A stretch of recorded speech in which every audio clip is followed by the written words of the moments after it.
जानेंगे इस वक्त की बड़ी खबर का। बढ़त के साथ खुला है शेयर बाजार। 250 से ज्यादा अंक के उछाल के साथ शेयर बाजार खुला है। लगातार बाजार में उतार चढ़ाव देखने को मिल रहे हैं। कल के भारी गिरावट के बाद आज संभलता नजर आया है शेयर बाजार। इस वक्त की बड़ी खबर आपको बता दें, दिन की शुरुआत के साथ ये माना जा रहा है कि शेयर बाजार बढ़त के साथ खुला है। 250 से ज्यादा अंक का उछाल देखने को मिला है। लगातार बाजार में उतार चढ़ाव देखने को मिल रहा है। सेंसेक्स और निफ्टी में लगातार ये उतार चढ़ाव जो है ये देखने को मिल रहा है। कल जिस तरह ये माना जा रहा था कि निवेशकों का एक भारी भरकम अमाउंट जो है वो नुकसान के तहत चला गया है। कल के भारी गिरावट के बाद आज शेयर बाजार कुछ राहत के साथ खुला है। यहां पर फिलहाल ये माना जा रहा है कि एक बढ़त जो है वो आज दिन खुलने के साथ ही देखी गई है। तो सोमवार को मिले बड़े झटके के बाद आज शेयर बाजार कुछ राहत के साथ जरूर खुला है। तो कल की भारी गिरावट के बाद आज शेयर बाजार संभलता हुआ नजर आया है। शेयर बाजार और निफ्टी में आपको बता दें कि लगातार उतार चढ़ाव देखने को मिल रहा है। 250 से ज्यादा अंक के उछाल के साथ आज शेयर बाजार खुला है। उतार चढ़ाव लगातार यहां पर देखने को मिल रहा है। कल की भारी गिरावट जो दर्ज की गई थी उसके बाद आज जो निवेशक हैं उनके लिए कुछ राहत इसे जरूर माना जा रहा है।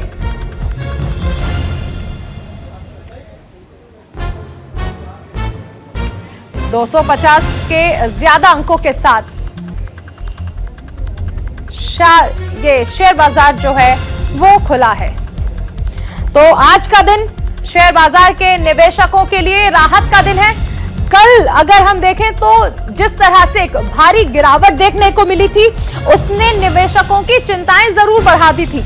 और इन सब के बीच आज का दिन और आज के दिन की शुरुआत शेयर बाजार के निवेशकों के लिए कुछ राहत भरी जरूर मानी जा रही है, क्योंकि यहां आज के अगर पॉइंट्स की बात कर लें तो कुछ राहत जो है वो जरूर है।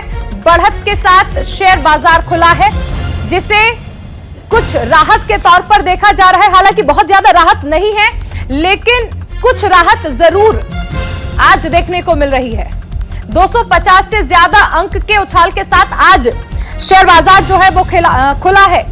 लगातार उतार चढ़ाव देखने को मिल रहा है और इसका एक बड़ा असर माना जा रहा है कि रूस और यूक्रेन में जो संकट चल रहा है उसका असर शेयर बाजार पर देखने को मिल रहा है। फाइनेंशियल एक्सपर्ट पंकज जायसवाल हमारे साथ हैं। पंकज जी, जिस तरह कल का दिन जो था वो निवेशकों के लिए एक ऐसा दिन था जिसने उनकी परेशानियों को बढ़ा दिया, लेकिन आज कुछ राहत जरूर देखने को मिल रही है। अब देखिए, आज की राहत है, जो शुरुआती राहत है, क्योंकि जो जियो पॉलिटिकल टेंशन है इसमें कोई बहुत बड़ा रातों रात सुधार आया नहीं है। और एजिटी जो कल की पोजीशन है वही आज की भी पोजीशन होने वाली है। तो ये थोड़ी तत्कालीन राहत होगी, लेकिन जैसे कल गया वैसे आज ही जाएगा। ये जब तक ये ग्लोबल टेंशन रहेगा, मार्केट में उतार चढ़ाव होते रहेंगे। कभी अचानक से आपको लगेगा कि रूस और यूक्रेन के बीच कोई समझौता हो गया तो मार्केट अचानक से ऊपर जाएगा, और जब लगेगा कि नहीं ये तनाव कंटिन्यू है तो नीचे जाएगा।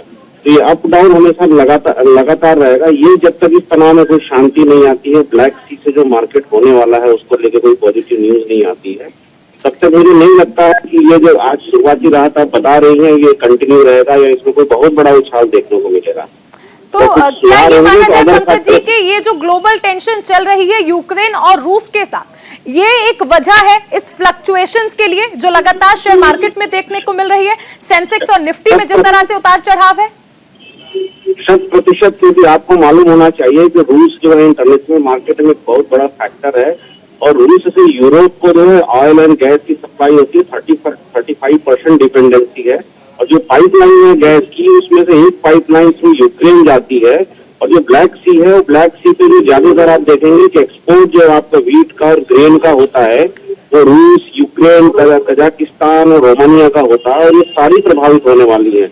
मेटल जो है, जो आप रूस को कमोडिटी पावर हाउस मानते हैं, वहां पे आप देखेंगे मेटल का, ग्रेन, एग्री का और ये आपका ऑयल एंड गैस का, एक बहुत बड़ा वो बिजनेस वहाँ बिजनेस संचालित होता है। अगर रूस तनाव में रहेगा तो इंटरनेशनल मार्केट निश्चित रूप से प्रभावित होगा। बहुत सी कंपनियों का इन्वेस्टमेंट भी रूस और यूक्रेन में है। इन कंपनियों का एसेट का वैल्यू डिवैल्यूएशन होगा, डॉलर का जो बॉन्ड है उसका रेट कम होगा और अमेरिका भी इसमें चिंतित है। और इसी बीच अमेरिका के फेडरल रिजर्व ने बोला कि हम इंटरेस्ट रेट बढ़ाएंगे। तो ये ऐसा हो गया कि सारे संकट एक साथ आ गए हैं जो इंटरनेशनल मार्केट को प्रभावित करते हैं। इसलिए ग्लोबल मार्केट काफी तनाव में है और हमारा शेयर मार्केट भी जो है तनाव तो है, लेकिन फिलहाल यही कहा जाए कि निवेशकों को बहुत ज्यादा राहत नहीं है। बहुत शुक्रिया पंकज जी हमारे साथ ये राय साझा करने के लिए। दुनिया पर संकट के बादल गहरा रहे हैं। रूस और यूक्रेन के बीच सीमा पर तनाव लगातार बढ़ता जा रहा है। तनाव को खत्म करने के लिए दुनिया के कई बड़े देश लगातार कोशिश कर रहे हैं। महायुद्ध के खतरे की आहट के बीच अमेरिका और रूस में तलवारें खिंच गई है। यूएस प्रेसिडेंट जो बाइडेन ने रूसी राष्ट्रपति व्लादिमीर पुतिन से भी बातचीत की। बाइडेन ने पुतिन को समझाने की कोशिश भी की, लेकिन बातचीत बेनतीजा रही।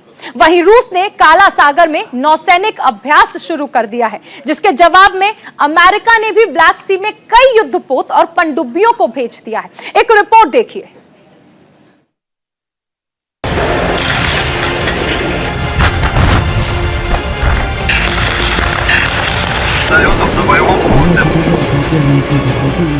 यूक्रेन और रूस के बीच जारी तनाव कम होने का नाम नहीं ले रहा है।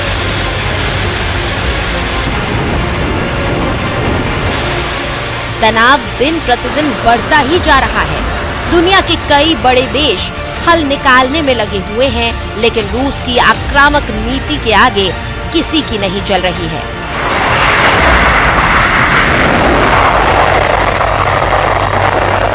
आलम ये हो गया है कि दुनिया की दो महाशक्तियां आमने सामने हैं और विवाद इस स्तर तक पहुंच गया है कि दुनिया के सामने महायुद्ध के खतरे की आहट सुनाई देने लगी है।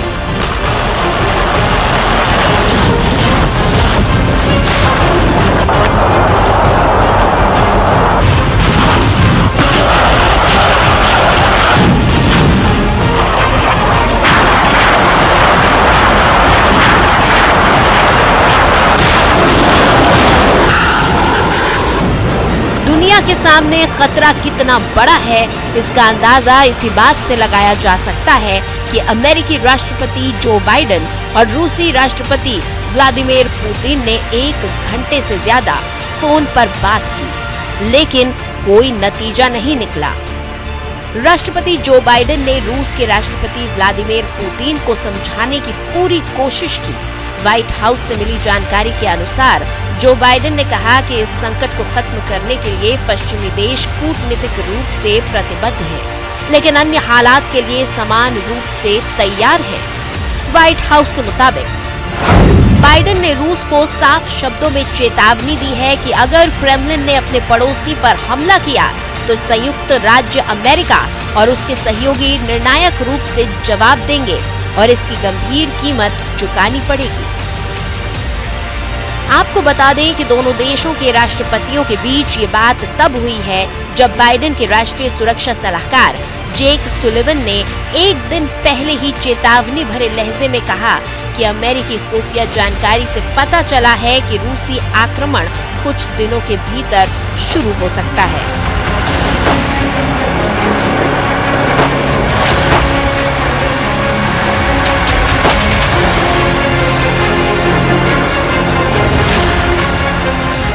खुफिया जानकारी के अनुसार ये आक्रमण बीजिंग में 20 फरवरी को विंटर ओलंपिक खत्म होने से पहले किया जा सकता है। यूक्रेन को लेकर रूस लगातार आक्रामक रुख अपनाए हुए है। आलम ये है कि रूस यूक्रेन को 3 तरफ से घेर चुका है और तो और अब रूस की सेना ने बेलारूस के साथ मिलकर जोरदार युद्धाभ्यास शुरू किया है।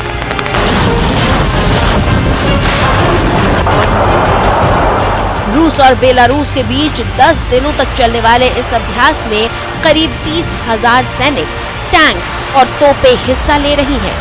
उधर रूस बेलारूस को करारा जवाब देने के लिए यूक्रेन की सेना ने भी 10 दिनों तक सैन्य अभ्यास शुरू कर दिया है।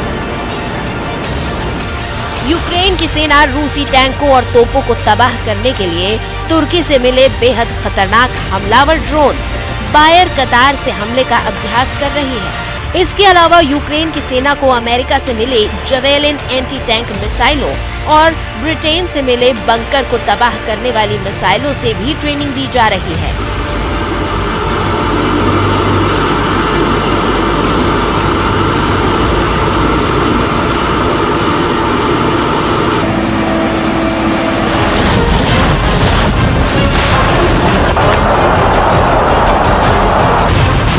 पिछले एक महीने से जारी इस गतिरोध के बीच दोनों ही देशों की सेनाएं पूरी तरह से जंग के लिए तैयार नजर आ रही हैं। रूस ने यूक्रेन की सीमा पर 1,30,000 सैनिकों को तैनात किया है। इसमें 100 युद्धक समूह, खतरनाक मिसाइलें, सुखोई 35 फाइटर जेट और T-72 समेत कई घातक टैंक यूक्रेन की सीमा के पास अपने इलाके में तैनात कर दिए हैं।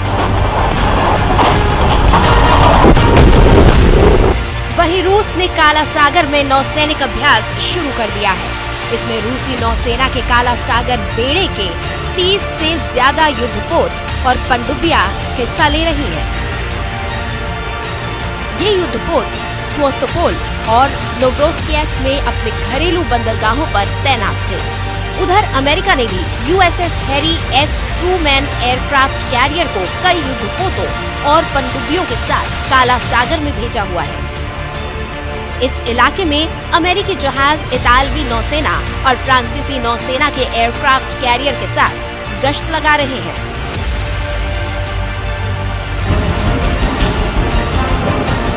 अमेरिकी अधिकारियों का मानना है कि यूक्रेन में आक्रमण और भारी रक्तपात को रोकने के लिए उनके पास केवल कुछ ही दिन हैं।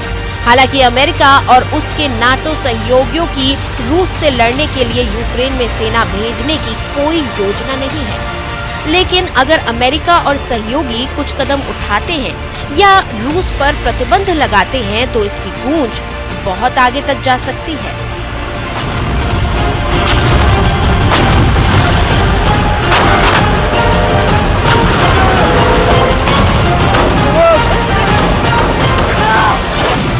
रूस और यूक्रेन के बीच बढ़े तनाव के पीछे एक वजह नाटो भी है। यूक्रेन की नाटो का सदस्य बनने की इच्छा है। ऐसा होने का मतलब है कि रूस की सीमा तक नाटो सेनाओं की स्थायी मौजूदगी हो सकती है। ऐसे में आइए आपको बताते हैं कि क्या है नाटो। क्या है नाटो? उत्तर अटलांटिक संधि संगठन का शॉर्ट रूप है नाटो। उत्तरी अमेरिका और यूरोप का साझा राजनीतिक और सैन्य संगठन है। सेकेंड वर्ल्ड वॉर के बाद यानी 1949 में बना था। सोवियत संघ के बढ़ते दायरे को सीमित करना इसका मकसद। इसके गठन के वक्त अमेरिका और ब्रिटेन समेत 12 देश शामिल थे। फिलहाल नाटो गठबंधन में 30 देश शामिल हैं। नाटो विश्व का सबसे मजबूत सैन्य गठबंधन है। नाटो देश पर कोई अटैक करता है तो गठबंधन के सभी देश मिलकर पलटवार करते हैं। दुनिया के कई देश इस विवाद को टालने में लगे हैं। शांति बनाने के लिए लगातार रूसी राष्ट्रपति से बातचीत कर रहे हैं, लेकिन रूस फिलहाल अड़ियल रुख अपनाए हुए है। यूक्रेन विवाद कोल्ड वॉर के बाद दुनिया के सामने सबसे बड़ा संकट है। ऐसे में देखना होगा कि दुनिया की बात रूस मानता है या फिर दुनिया एक और महायुद्ध देखेगी।